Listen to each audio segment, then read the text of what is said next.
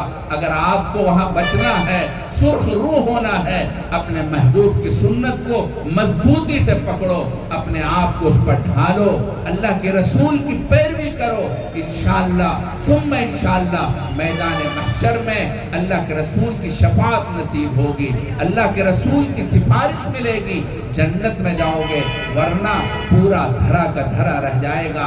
آواز لگانے سے کچھ نہیں ہوتا، اپنی زندگی میں اللہ کے رسول کی سنت اتارو، اللہ کے رسول کی سنت کی پیروی کا عزم مصمم کرو، انشاءاللہ اللہ کے رسول کا پیار ملے گا، میدان محشر میں کامیابی ملے گی، ورنہ نہیں ملے گی، نہیں ملے گی۔ اللہ کے رسول کی سنت کے خلاف ورزی میں ہرگز کامیابی نہیں ہے۔ اس لیے دوستو ٹائم زیادہ ہو رہا ہے، میں یہ پیغام دینا چاہتا ہوں، آپ یہاں سے عہد کر کے اٹھ کے اللہ کے رسول کی سنت کی پیروی کریں گے۔ اللہ کے رسول صلی اللہ علیہ وسلم آخری پہر میں اٹھ کر کے اللہ سے مانگتے تھے، امت کے لیے تڑپتے تھے، اور اللہ کے رسول صلی اللہ علیہ وسلم ہمیشہ آخری پہر میں بیدار رہتے تھے، رات کے پہلے حصے میں سویا کرتے تھے۔ یہ وقت اللہ سے مانگنے کا ہے، اللہ سے التجا کرنے کا ہے، اللہ تعالیٰ سے فریاد کرنے کا ہے۔ اس لیے اب ہم اللہ کی بارگاہ میں چلتے ہیں، اللہ تعالیٰ سے دعا کرتے ہیں، اللہ تعالیٰ سے فریاد کرتے ہیں، اللہ تبارک و تعالیٰ ہم سب پر مہربانی فرمائے۔ وآخر دعوانا ان الحمدللہ رب العالمین۔ بے دعا کرنی ہے، آداب دعا بیٹھ جائیں، جو حضرات کھڑے ہیں بیٹھ جائیں۔ دیکھو اللہ کی بارگاہ میں ہمیں چلنا ہے، اس لیے بیٹھ جائیں، بیٹھ کر کے دعا کریں گے، اور بیٹھ کر کے اپنی گردن نیچے جھکا